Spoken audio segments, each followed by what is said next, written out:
All right, good evening, everyone, and welcome to tonight's event, a conversation with Professor Christopher J. Farley and Dean Tomiko Brown-Nagin about her new book, Civil Rights Queen, Constance Baker Motley and the Struggle for Equality, which just came out last week, I think, with Pantheon Books.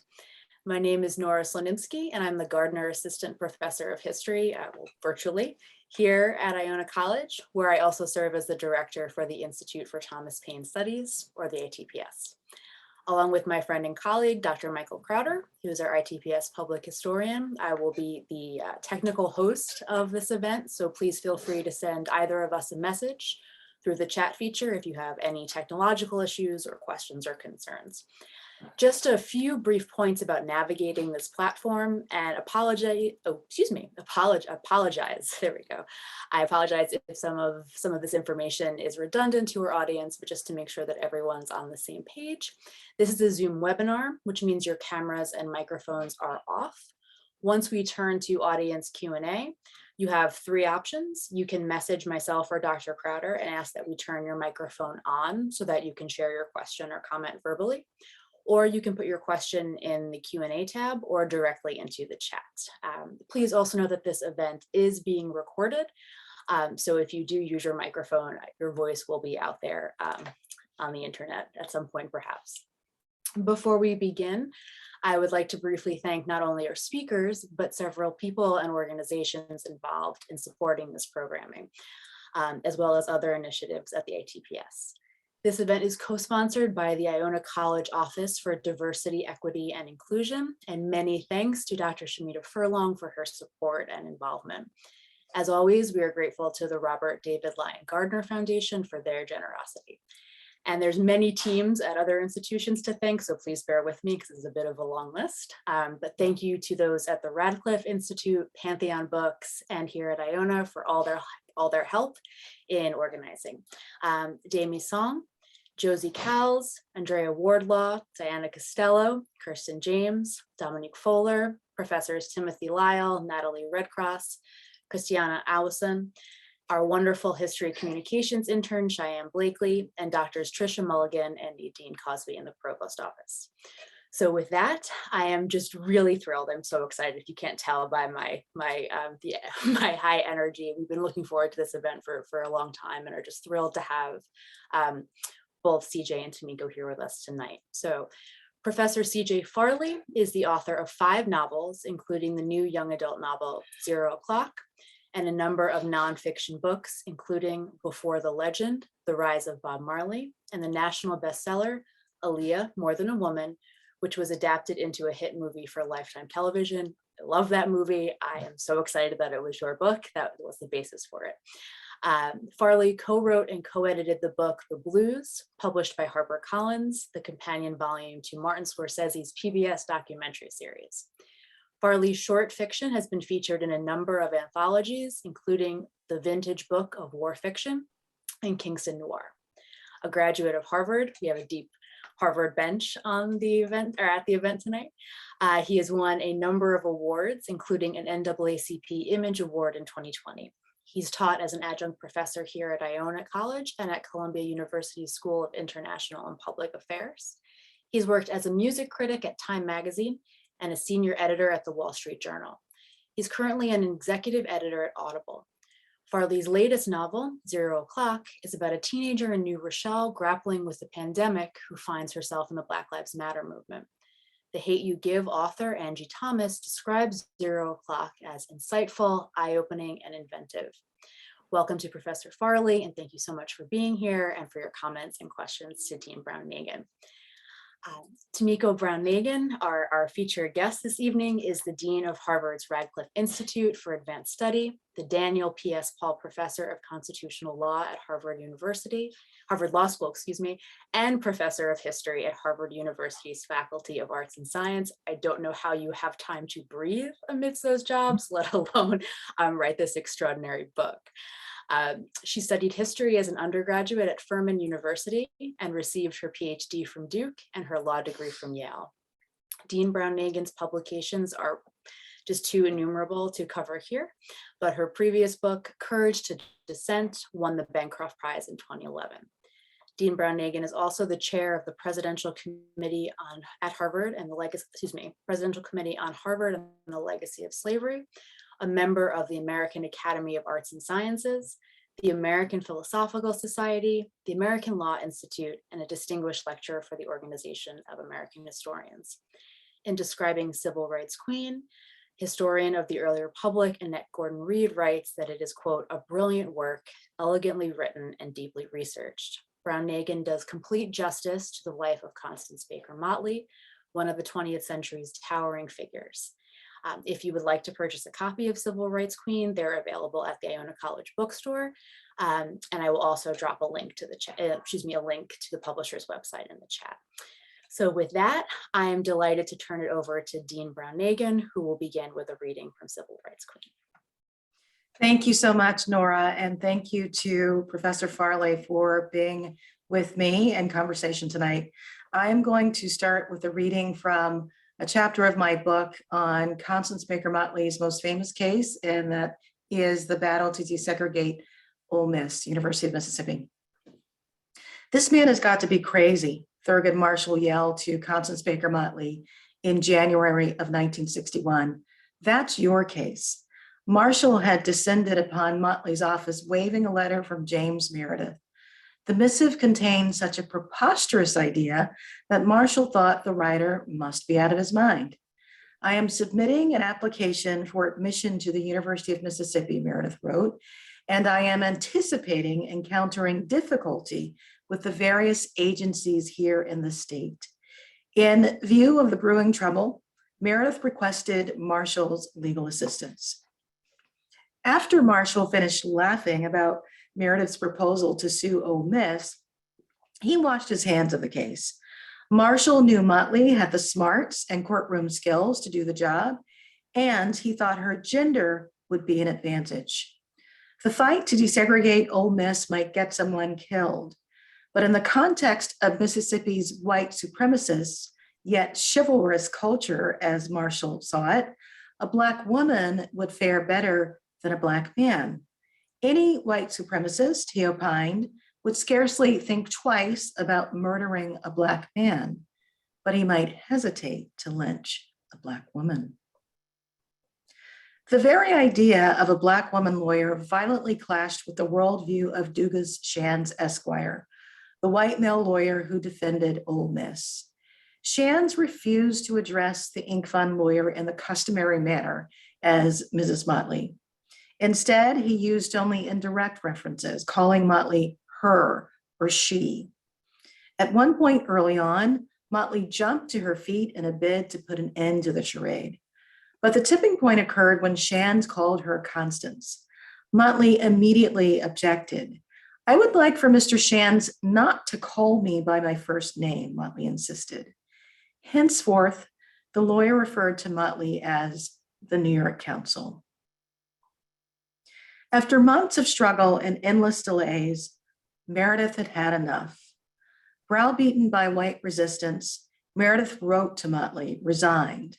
I will not attempt to obtain an undergraduate degree from the University of Mississippi, the letter proclaimed.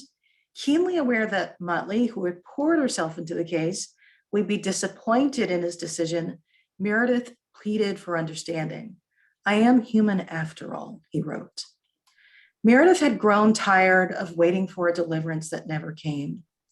Life had passed him by. His peers had graduated from college, begun careers, and moved on with their lives. In the meantime, he and his family had endured a high cost, literally and figuratively, fighting to integrate the University of Mississippi. Motley was stunned by the message. In order to salvage her case and support her client, Motley morphed from lawyer to therapist, a role she often played in high-stakes civil rights cases. To get a handle on the fraught situation, the pair would talk in Motley's New York City apartment, where Meredith could taste freedom. There, Motley cajoled Meredith. She persuaded him that he had gone too far and that too much had been invested in the case by the Inc. Fund and the Federal Court of Appeals to abandon the litigation. Just as Meredith reached his breaking point, support arrived, precisely as Motley had promised. On September 10th, 1962, U.S. Supreme Court Justice Hugo Black intervened, halting any further action, preventing James Meredith's matriculation at Ole Miss. While in Mississippi, Motley built community with a small band of lawyers and activists who took part in LDF's effort to end Jim Crow in the state. She leaned on Medgar Evers, the NAACP's most prominent operative in Mississippi, who often invited Motley to his home, where she enjoyed home-cooked meals and fellowship with Evers, his wife, and their children. Only 1 month after Motley left Mississippi for the last time, Medgar Evers was assassinated. It devastated her. Motley couldn't get out of bed for weeks following his death. She couldn't even bring herself to attend his funeral. Nevertheless, she had left the state victorious. Constance Baker Motley emerged as one of the most respected lawyers in America. A story in the New York Times titled "Integration's Advocate" captured the professional heights to which Motley had soared. A tall, striking woman with piercing dark eyes is almost always in the courtroom in the eye of the hurricane surrounding the struggle for civil rights in the South. Motley's fight to desegregate Ole Miss brought her public esteem and professional success, along with devastating loss and profound pain. Thank you. That's great. That's great. Well, Dean Brown-Nagin, thank you so much for reading from your book, Civil Rights Queen, Constance Baker Motley and the Struggle for Equality. I've read the book. It's a terrific book. And I think I'm glad you read from that passage, because the parts about James Meredith and Constance Baker Motley taking his case and going up against Ole Miss and the entrenched racism of the institution at the time are just so striking, especially the scenes where you see the crowds outside of Ole Miss and surrounding James Meredith, vicious and racist and trying to stop him from taking his rightful place in class. It's just so striking to know that those are the parents and grandparents of people who are around today, and just how entrenched racism was at some of these institutions and still is in some places. It's just a really needed piece of history that I'm glad you brought to light. Thank you. What I love about your book, I think the most, is the fact that so often, history books are about people who obviously have a big impact in history, but are already well known, and people are just providing more details about them.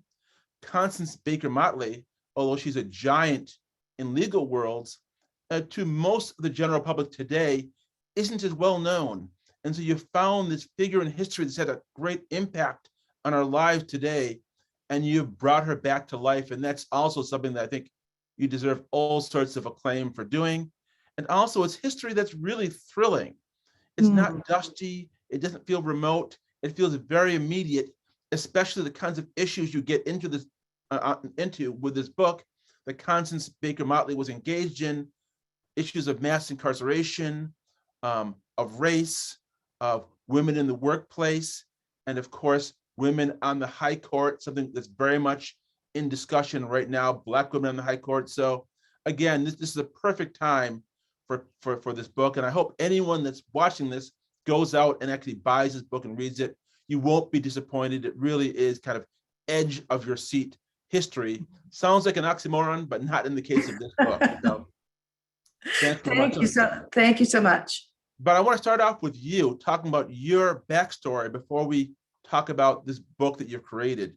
Tell me a bit about what you do at Harvard. We've heard your positions, which sound incredible, but what is your day-to-day job at Harvard? Well, I am a law professor at Harvard Law School, and in the history department, I spend most of my time these days as dean of the Harvard Radcliffe Institute, which is the successor institution to Radcliffe College, the part of Harvard which offered an education to women at a time when Harvard did not actually admit women. These days, the Institute is devoted to interdisciplinary scholarship, as well as to preserving the history of women and gender in America. And so it is so rewarding, Christopher, to be in this role having worked on this book as a Radcliffe Fellow, and then sending it out into the world as the dean of this institution that is designed to do precisely what this book seeks to do in part. And just a few more words about the Radcliffe Institute. We do a lot of things. There is a library that is a part of the Radcliffe Institute, the Schlesinger Library on the History of Women in America. We bring fellows to campus every year who pursue creative projects that span the sciences, social sciences, humanities, and the professions. We engage with students at Harvard, including through a Research Partners program, by inviting them to the library to conduct research, and through an Emerging Leaders program, among others, that was developed during my deanship, which seeks to bring together Harvard College undergraduates and students from local high schools who are interested in leadership. And so there's a lot going on around the Institute. It is a wonderful place to spend time, and I'm honored to be the dean of the Radcliffe Institute. That sounds incredible. You know, I want to ask you a question that on the surface may sound silly, but I think it's something that I think will prove to be instructional. You know, in comic book movies, superheroes always have sort of an origin story. And I feel like you're sort of an academic superhero with what you've just outlined. And I'm interested to know, Peter Parker, born and bitten by a radioactive spider, becomes Spider-Man, or Superman comes from Krypton and lands on Earth and becomes a superhero. But what is your origin story? What is the event you think put you on a path to be the academic superstar you are today? Can you tell us a bit about where you were born and raised and what that origin story really is? Sure, I'm happy to talk about my roots, and thank you for asking that question. I appreciate it. I was born and raised in a place that, given who I am, an African-American woman from a modest background, one wouldn't think I would end up where I have. I grew up in the Deep South in the state of South Carolina. I started school in the 1970s, which meant in that state that I was something of a desegregation pioneer, attended public schools, found myself virtually always the only African-American in the advanced classes or the gifted program or the college preparatory track. Any of those things are relevant. And I grew up with history all around me. The landscape is a landscape that is dotted with monuments to the Confederacy. And it became clear pretty early in my life how defining race and racism have been in this country and in the region. And from a pretty early age, I thought that I wanted to be a civil rights lawyer. I was inspired by Thurgood Marshall. I was a voracious reader, including of encyclopedias, and I saw Thurgood Marshall in an encyclopedia, and my interest was piqued. Fast forwarding a bit, I attended a liberal arts college, and a virtue of liberal arts education is that one can have really close relationships with professors. I did in the history department, and became intrigued by the possibility of being an historian. I applied to both history PhD programs and to law school, mostly because I was trying not to make the decision. I figured the schools themselves would make a decision for me because I wouldn't be admitted to the places that I wanted to go. Alas, that did not happen. And over time, Chris, I figured out that I didn't have to choose between being a civil rights lawyer and being an historian, that history and civil rights advocacy in some sense were compatible. I could explore precisely what I have, which is the history of social change in America through the lens of law and social movements. So let's talk about the book then, Civil Rights Queen, Constance Baker Motley and the struggle for equality, since I think that's the main show here today. And I want people who haven't read the book yet, people that don't know what a powerful and profound figure in the law that Constance Baker Motley really was. How can you, in a few words, really set the stage about her life, set the stage about why she's so important and why college students in particular should care to know more about her life? Sure. I think most students, most people on the call will know about Thurgood Marshall, the first African-American Supreme Court justice, called Mr. Civil Rights.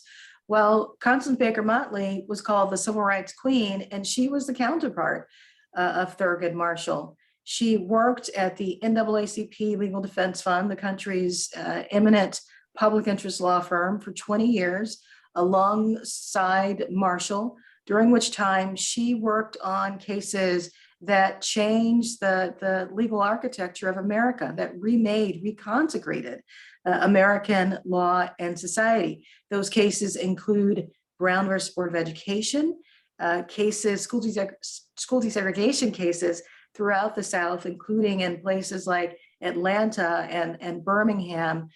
She desegregated public higher education in the South in cases like that involving Ole Miss, also the University of Georgia, the University of Alabama. She represented Dr. King and the Birmingham Civil Rights Movement. She represented and argued cases at the Supreme Court that established a right to counsel in certain contexts. She really was just vital, had tremendous impact as a lawyer. And I think it's important for students to appreciate her for her impact, but also because there are ways in which she's different than Thurgood Marshall that are important to know. Obviously, she's a woman, so exploring her life allows us to consider the civil rights movement through the lens of gender and through the eyes of a woman, adding a texture that is relevant to enduring issues of inequity. I discuss her life through the lens of gender and leadership. So Marshall, as well as Martin Luther King Jr., were gregarious, they were masculine, they were in some sense limelight seeking, and Motley was none of those things. She was reserved, elegant, did not need to be the center of attention, and yet she had tremendous impact. I think it's important to discuss and to highlight a leadership style that probably for most people is more relatable and invaluable, an invaluable complement to the other. And, we, through Motley's experience, we can pause and consider that to the extent that the less assertive or sometimes I call it amped up leadership style is valued and others not valued, then we're losing talent in academia and the law and the professions throughout society. And I know that's an issue that a lot of people are interested to hear about. There are two things you just brought up that I want to dig more into. Now, Sure. First off, the fact you mentioned Brown versus Board of Education, an important legal case, a gargantuan case that, of course, Constance Baker Motley was deeply involved in, along with Thurgood Marshall, and also the fact that you can view their careers and the impact of their career through the prism of gender in terms of the way the public received information about both of their accomplishments. Can you, let people know who don't know, because not all the students here who are here have followed know the history. Tell us a bit about the significance of Brown versus Board of Education, and then tell us a bit about the role that Constance Baker Motley played behind the scenes to help make that case come out the way that it did. Sure, happy to. Brown versus Board of Education is the most, or certainly one of the most important cases in 20th century constitutional law. In that case, a unanimous Supreme Court ruled that state mandated racial segregation in schools was unconstitutional. And so when I say that I was something of a desegregation pioneer, I mean to suggest that when my parents came through the public schools of South Carolina, those schools were segregated by race. Whereas, a generation later, when it was my turn, and when it was the turn of African Americans in many places throughout the South, the schools were racially integrated, or at least desegregated, and that's important to know. It established the principle that the government should not draw invidious distinctions by race. And so one can appreciate, I hope, that that is a principle that lays the groundwork for significant, miraculous, really, changes in American law and society. Helped give us the Civil Rights Act of 1964, the Voting Rights Act, and so forth. In terms of what Motley was involved in behind the scenes, she wrote the original complaint in Brown versus Board of Education. The complaint is the document that lawyers draw up to start a case, laying out allegations that are thought to violate some law. So Constance Baker Motley did that in Brown, and thus one can say that in a real way, her intellectual work is the foundation for Brown and Brown versus Board of Education as it wound its way through the federal courts. And then she worked on the legal briefs that were filed in the Supreme Court. Legal briefs are the documents that, once one has started a case, make the argument to show why one should prevail in a case. She worked on that. The lawyers worked so hard in this case. It was they worked day and night, really, 7 days a week, in order to pull together those briefs and file them in the Supreme Court. And then oral arguments occurred, and Motley was there for all of that. She was integral to that case. And moving to the lens of gender, it's hard to believe, and no one before now has mentioned it, that Motley was pregnant and then gave birth to her only child and took care of him as an infant and toddler at the same time as she was helping to litigate Brown versus Board of Education. Wow. And so, it is a fact that is relatable. It is, an enduring reality that people have to juggle their professional lives and their private lives. And it's just, I think, so significant to know that a person who achieved so much was doing that as well. Well, that's a terrific point. And while we're talking about the sort of personal side of Constance Baker Motley and the fact that she did give birth and raise a child, all while fighting one of the biggest legal cases of the 20th century, I want to talk a bit about her husband, because she was a legal titan. I think it's fair to say that he was not. He was just another guy, and yet he was someone that was very important to her success. You have a line in the book where you say she would not have been the woman that she was had she not had the husband that she had. What can people reading this book, learning about Constance Baker Motley's personal life, what can working men and women draw? What conclusions can they draw? What lessons can they draw from the way he supported her in her pursuit of greatness? Sure. Choose your spouse or your partner very carefully if one is interested in having a professional career, and certainly one where, like Motley, where she was devoted to social change. Joel Motley was a real estate broker in Harlem. He had his own firm. He was successful, and yet it is true that he was not professionally successful in the way that his wife was. Virtually no one was. And it's significant that they were married for over 50 years, and they had an atypical, one might call egalitarian marriage. during the 1950s, before that was even a thing, right? So during the era when Motley is litigating in the courtroom and traveling all over the country, it was common for women to not work outside the home, right? Women were in the home and Motley was outside of it. And she could only have that kind of career if she had a supportive husband, and her husband stood by her. He co-parented their one child. He would sometimes travel with her. He helped around the house. He bucked her up.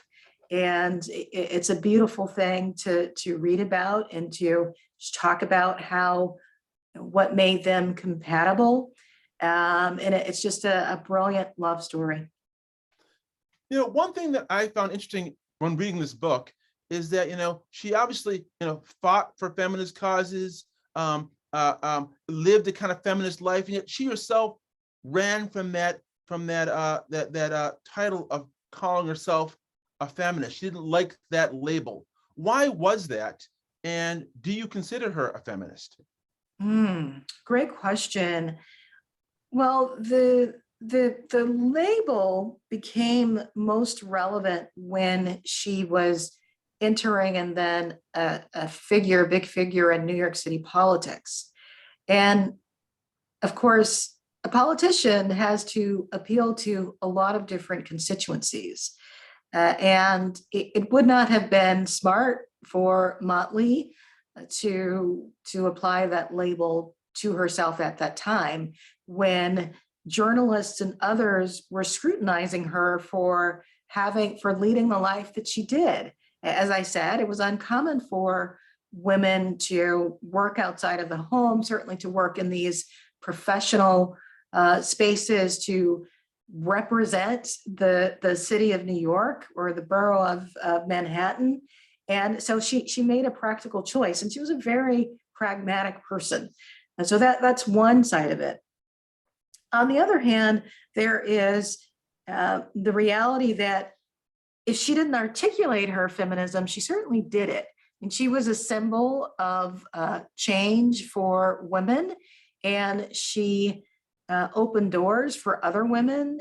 She was emancipated in a way that people who did apply the label feminist to themselves were. And so a point that I seek to make in the book by talking about the range of women in her network, people like Pauli Murray, Shirley Chisholm, Bella Abzug, is to indicate that there are a variety of feminisms. And Motley, fortunately, was in a circle of women where they all made their choices. They had different styles, different approaches to activism, and yet they all agreed on the basic principle of equality for people of color and for women, and they bonded with each other over that. Now, of course, she accomplished so many firsts in her life. First female Black woman to be the Manhattan Borough president, first Black woman to become a federal judge. Why don't you think she ever ended up ascending to the Supreme Court? Can you tell us a bit? You go into detail about this in your book, but can you tell us a bit about the forces that converged to prevent her from taking that step? Racism, sexism, and a lack of opportunity. What happened that she did not end up being on the Supreme Court? Sure. Lyndon Baines Johnson appointed her to the federal district court as the first Black woman, and he was really proud of that. He loved Constance Baker Motley. He wanted to appoint her to the Court of Appeals, to the Second Circuit, which is the level right below the Supreme Court. There was tremendous pushback against that. A woman just wasn't wanted on the Court of Appeals, which had so much authority. And this is in Manhattan, in the federal courthouse there, in that system where all of these complex financial cases are litigated.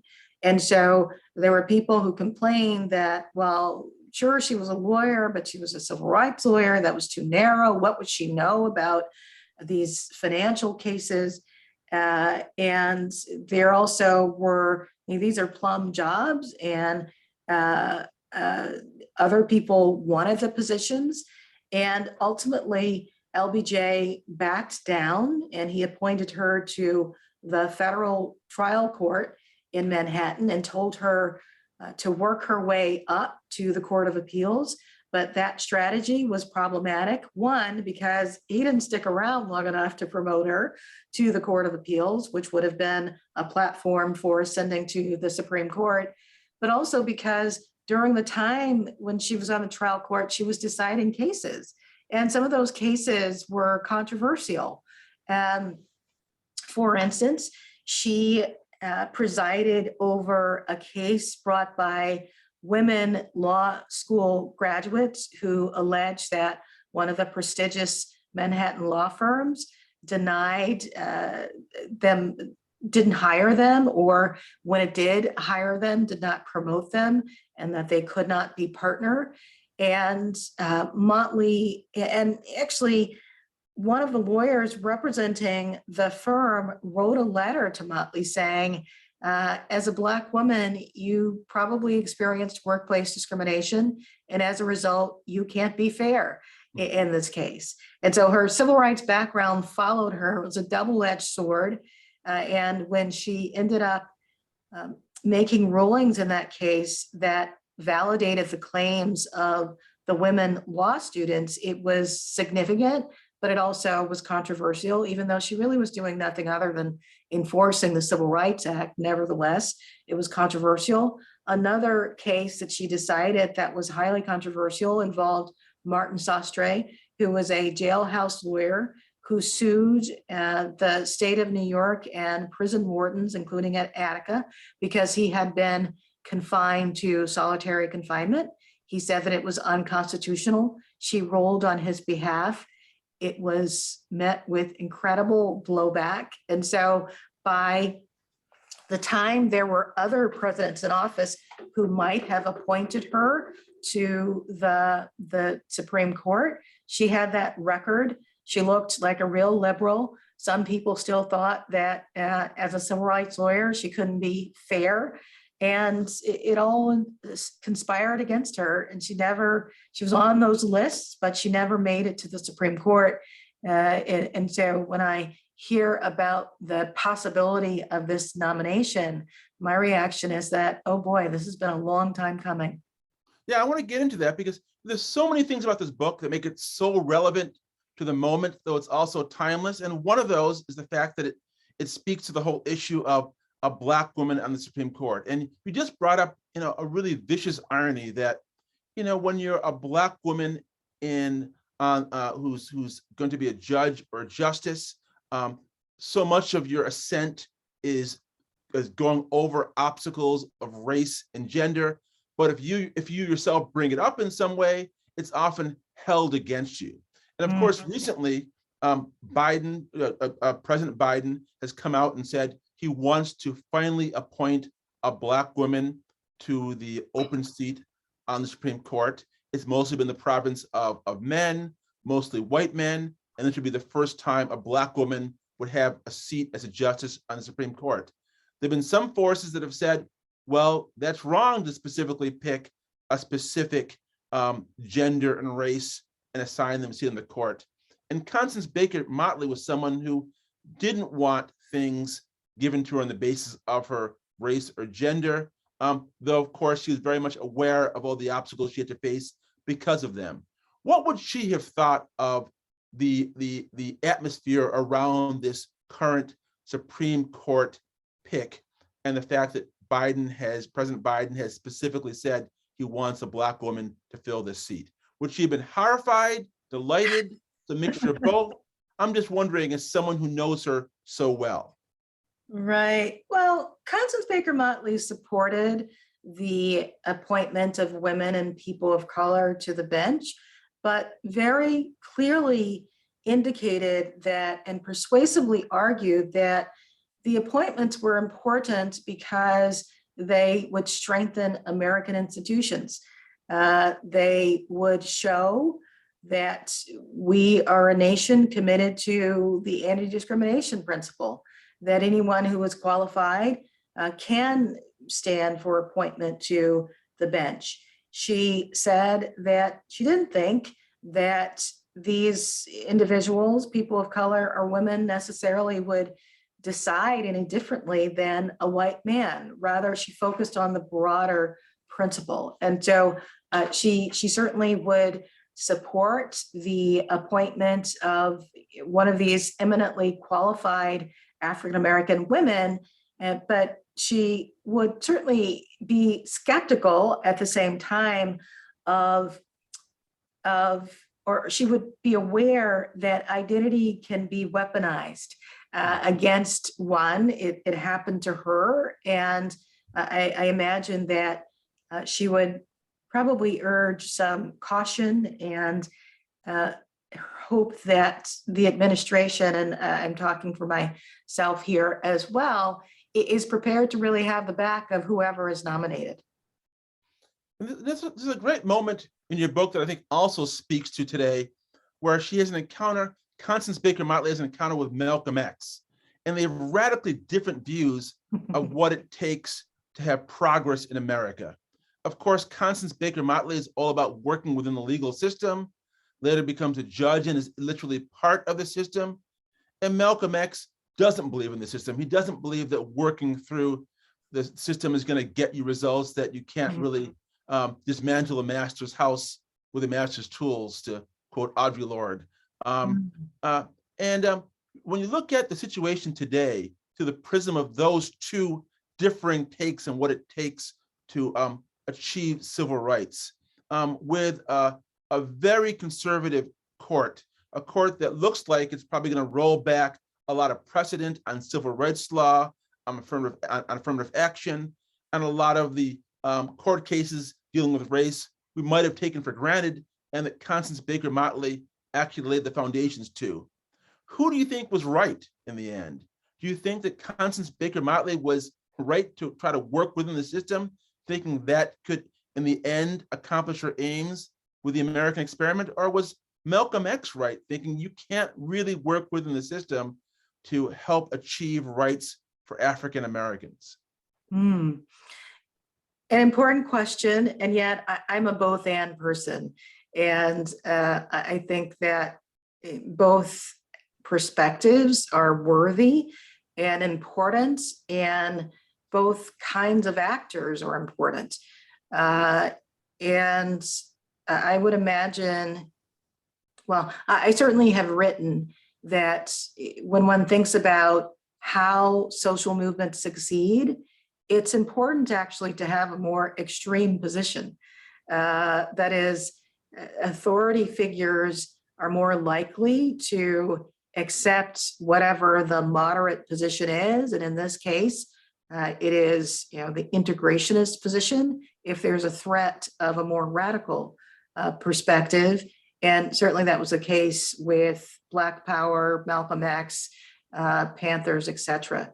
That is a part, the story I tell, one of the stories I tell is that a part of the reason that Motley was so embraced in New York City politics, she had white male allies and sponsors, as well as Black male allies and sponsors, is because she was so appealing as compared to people like X who were prepared to sort of tear down the system.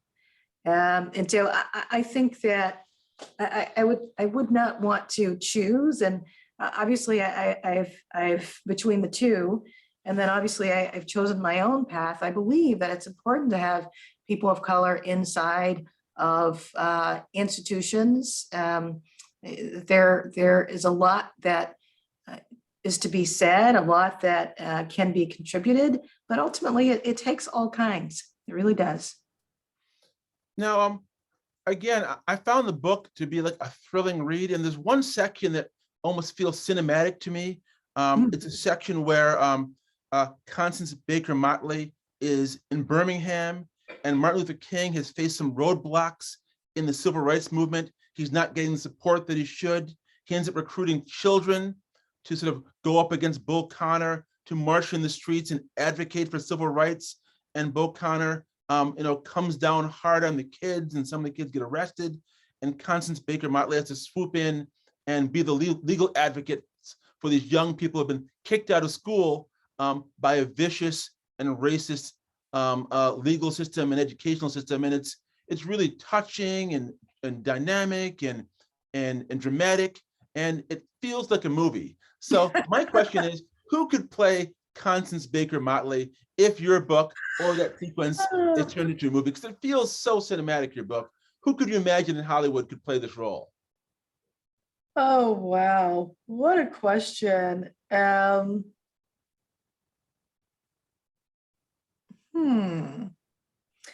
I think of great actresses like Angela Bassett.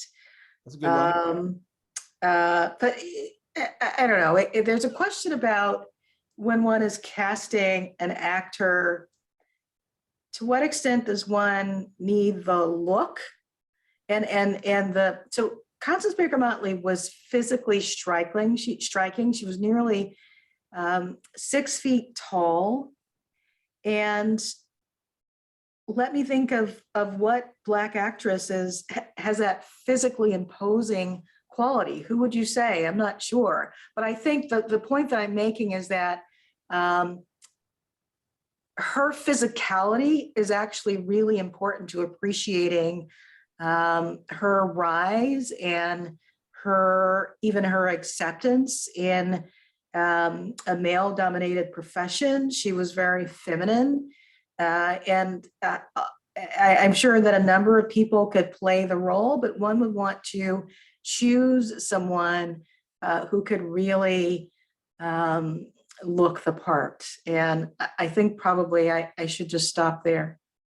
I think the correct answer was Jennifer Hudson, but that's the answer I was looking for, but there's no correct answer. I think at this point we wanted to have, I know Nora and Michael also had questions for you. I could talk to you all night about this book. It's just a terrific book.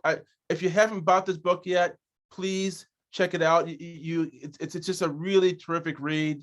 Give it to the book lover in your family. Give it to yourself. It's really something that's really a special book. But Nora and Michael, did you have questions that you wanted to ask at this point to Dean Brown-Nagin? I mean, I have so many. Your questions were just fantastic. And now I would very much like to watch this movie, or I really hope like limited series, so there's multiple episodes to absorb.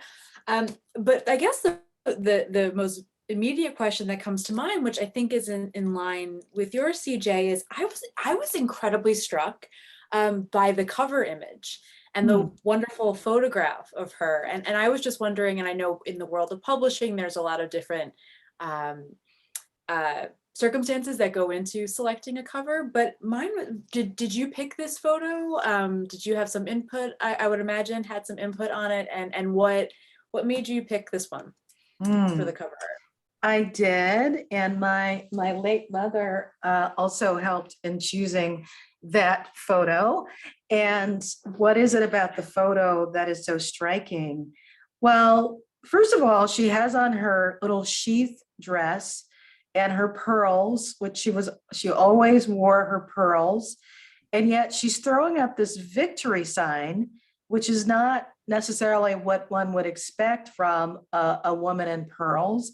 And we just like the contrast between the two. There's both a fierceness in the photo, but also joy.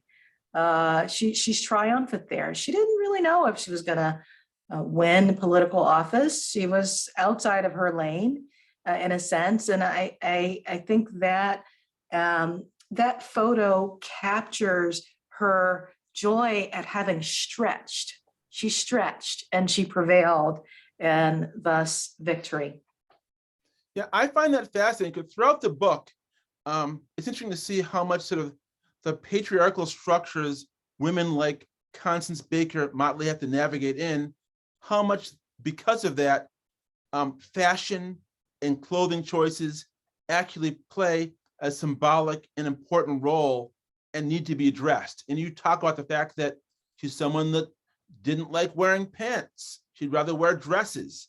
And then she had some really interesting professional and symbolic reasons for doing so. And it's something you bring up in various points of the book. And I found that sort of fascinating that fashion in her case actually did have some symbolic import, just as it did for some other powerful women like Hillary Clinton. You know what, in the writing of this book, I was finally convinced about the significance of fashion, how just historical significance of fashion, cultural significance, racial significance. Fashion history is incredibly important. As I was writing, I discovered this, she performed, she put on a certain racial and gender performance through her clothes, through her manner of speaking. She wanted to present as feminine. She was always dressed to the nines. She wore tailored clothes. She had her pearls. She had her brooches. She had her pillbox hats. She really looked great. And it was especially important that she be well dressed, or she perceived it as such, when she was Manhattan Borough president. And that was a position that required her to constantly go out to dinner and say a few words here and cut a ribbon there. And she just had to look the part. And her looking the part, it was elegant, but also entirely respectable. She believed in the politics of respectability. And by the way, I want to send a message to everyone who's listening right now. If you do have any questions, please put them in the chat. We're going to get to those questions in a little bit. Michael, did you have another follow-up question that you wanted to ask? I do. Thank you very much. And thank you very much for sharing this powerful, amazing story of Constance Baker Motley. And I'm curious, Dean, if you wouldn't mind talking a little bit more about her sort of intellectual upbringing in the 1930s, 1940s in college, and what was she reading? Who was she inspired by? What sort of led her to intellectually, and I suppose politically, ultimately as well, undertake the amazing path that she did? Interesting question. She grew up in New Haven, Connecticut, in the shadow of Yale. She went to fine integrated schools where she had school teachers, white school teachers, who took an interest in her, and took her hiking and had her over for tea and introduced her to the writings of W.B. Du Bois and James Weldon Johnson. And she learned about lawyers, including Abraham Lincoln and Jane Boland, who was the first Black woman to graduate from Yale Law School, was appointed to the domestic relations court in New York. And she learned through her readings and through her admiration for these figures that the law could be a lever for change. And I should also say that the political context was really important. She grew up during the Great Depression, and this, of course, was an era of flourishing left politics, and she was privy to that, involved in that to some extent, particularly when she was at NYU. And it all came together to push her towards this goal, this commitment, this mission to help change America. One thing I wanted to ask also is that although this is her story is a story of accomplishment, it's also the story of missed opportunities and loss as well. Because she was passed over for a top job by Thurgood Marshall, passed over for maybe being able to ascend to the Supreme Court. And I was thinking about this book when recently Honduras elected their first female leader. And of course, throughout Scandinavia, we've seen a lot of female leaders, take over their countries. And yet in America, that hasn't happened yet. And there are a number of top positions that still haven't seen women take over the top slot yet. We haven't had a woman president, of course. Why do you think that is? What is there in American culture, do you think, that often pushes away women from being able to take that top slot when we're seeing it happen around the world? And here in the US, this entrenched cultural resistance to women in charge. Why is that? What about America, do you think, causes that? That's a big question, and I'm sure that there are multiple reasons. I would hearken back to what I argue in my book, and that is that leadership is coded male. We expect a leader to look a certain way, to act a certain way. Leadership and masculinity seem to go hand in hand. And it's difficult for women to thread the needle. So what is one supposed to do? If you're a woman, are you supposed to perform in a way that's masculine? Well, one might be assertive and not care about being charming and likable. But what in recent history suggests that that might not be such a good approach, right? One has to maintain one's, the attributes of stereotypical attributes of women. So, to be less assertive and in some sense pleasing and likable.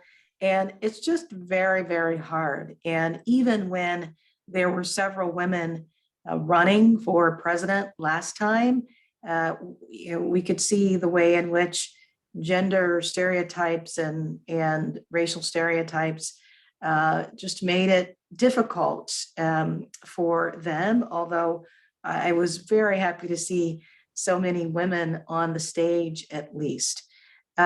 Difficult, but I am an optimist, and I hope that will change in the near future.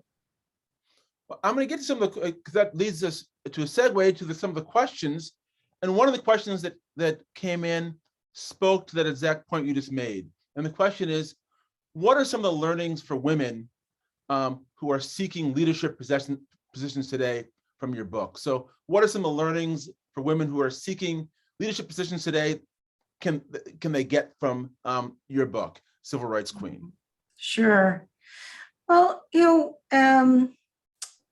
ultimately, although it is true that Motley was passed over for certain positions, she achieved quite a lot, and she was authentic. She was authentic.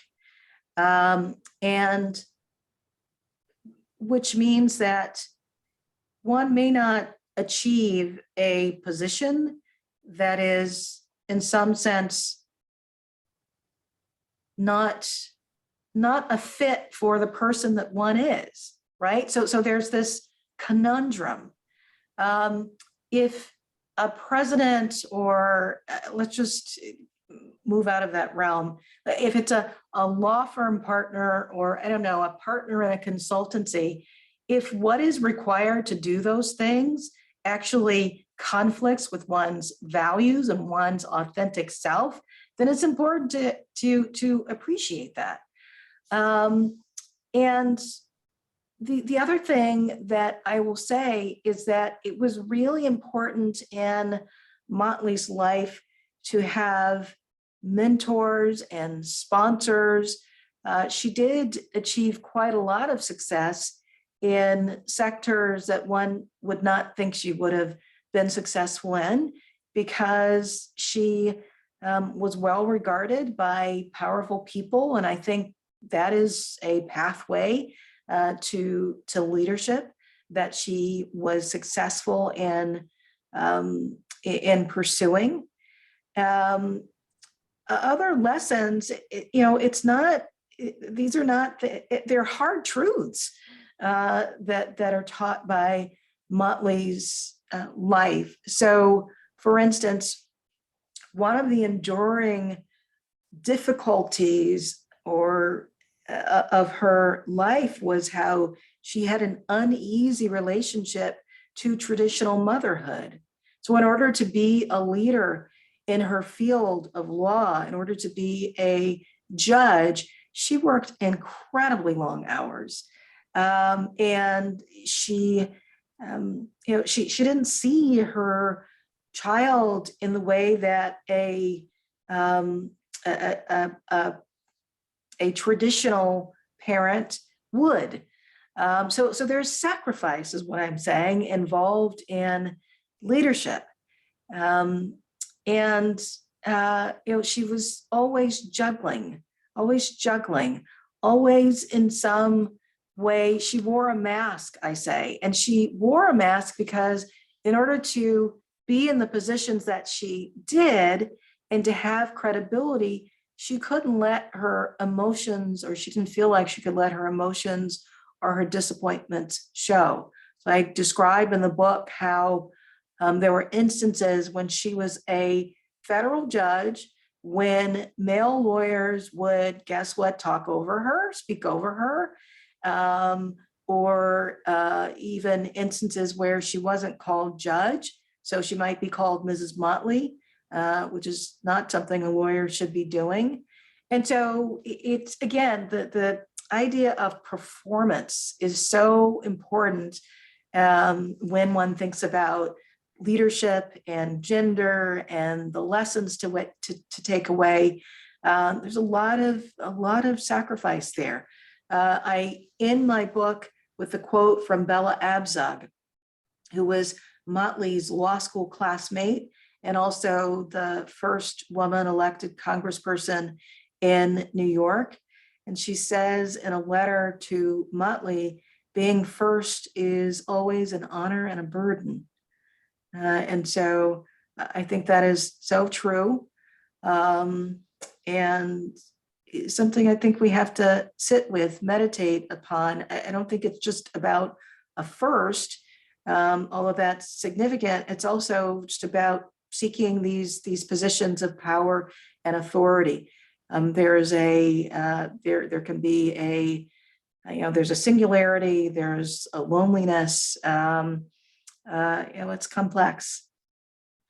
Something you just said at the beginning of that answer really struck me about mentorship and how that was maybe one of the secrets and that people can take away from Constance Baker Motley's success.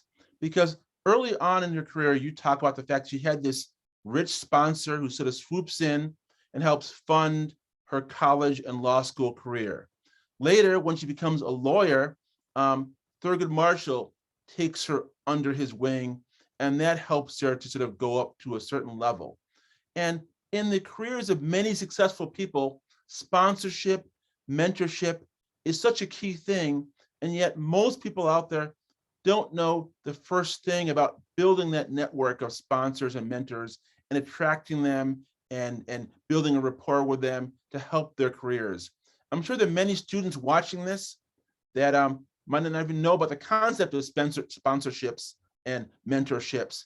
Can you tell us a bit about why that's important, why it was important in her life, maybe in your life, in the life of students that you've mentored or sponsored, and how people can attract sponsors and mentors and build a relationship with them that can help enhance their careers over time? Sure, that's a great point, and something that I really admire about Motley. She did have mentors. She had sponsors, someone who could really advocate for her to achieve positions, jobs, and yet sometimes she didn't. She fell short in some ways, but she always, although she was the first, she wanted to make sure she was not the last. And that meant that she did give attention to and advice when wanted to middle school and high school students, to women lawyers who appeared before her on the bench, to lawyers in general. She was very interested in sort of counseling lawyers who were who were just beginning. She was a friend and mentor to Sonia Sotomayor, who did become the first woman of color on the Supreme Court. Justice Sotomayor started off on the same court as Motley, and fondly talks about Motley and how she was just open and inviting and wanted to put people at ease. And that's a component of being a mentor, of offering advice to someone who wants to be like you, to pursue your path, to be a mentor, is to give advice and to help people understand what is required, say, to be a lawyer, and to provide information about culture, even about fashion, that may not be apparent when one is not a part of the tradition of, say, being a lawyer or a doctor or working in corporate America. That is what being a mentor is, and she offered that to a lot of people, and it is so admirable. It's not everyone's like that. Some people make it and then they're not that interested in bringing others along. And Constance Baker Motley was, and I am just delighted to talk about that part, that dimension of her career. So I think this is gonna be my last question. And I know this was a 10-year struggle for you to finish this book, and it's always so difficult to sort of spend a decade on a biography and immersed in someone else's life. But I know there can be rewarding moments there too. I remember when I wrote a book on Bob Marley, one of my most rewarding parts is when I got to sit down with Bunny Wailer in Jamaica, one of his bandmates, and it was just such a rich, rewarding experience to sort of be connected to that much Jamaican history. With this book, what was the most rewarding moment for you? Was there some section of the book that you researched, someone you talked to, some experience you had writing it that really was fulfilling to you on a personal, professional, or some other kind of level? Tell me a bit about what the most rewarding experience of writing this book really was.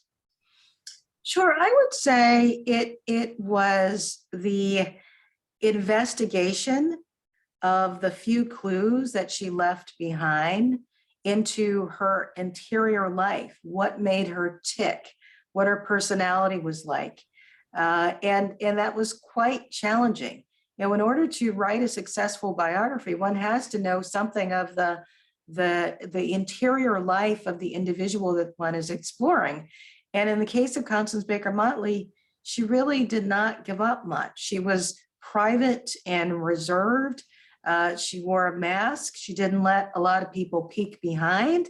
And I didn't even have the pleasure of interviewing her. I looked at a lot of oral histories, but it was just so great to sort of follow, to find every single bit of paper that I could, every clue, to talk to as many people as I could to paint a picture of this remarkable woman.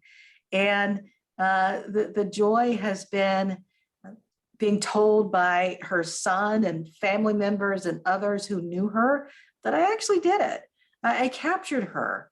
And I just feel so good about having done that, because I feel so passionate about how remarkable she was and how important it is for people to know about her.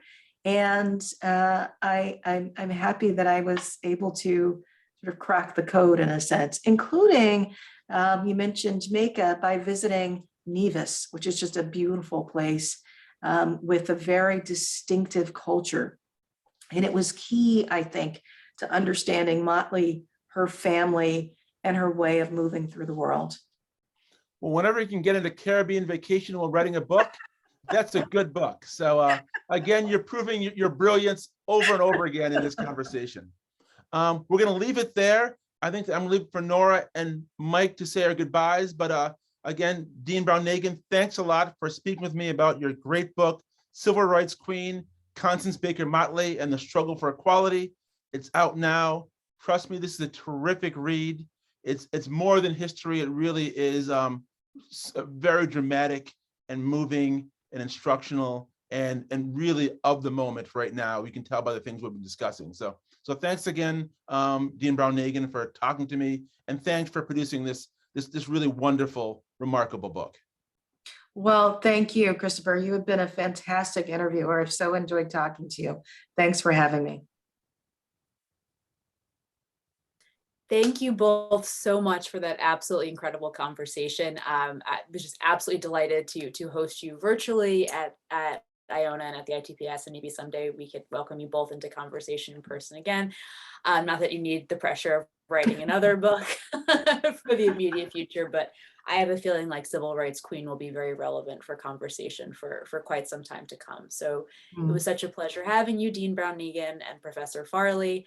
And if anyone again is interested in purchasing the book, the link is in the chat. And many thanks for joining us tonight, and be well.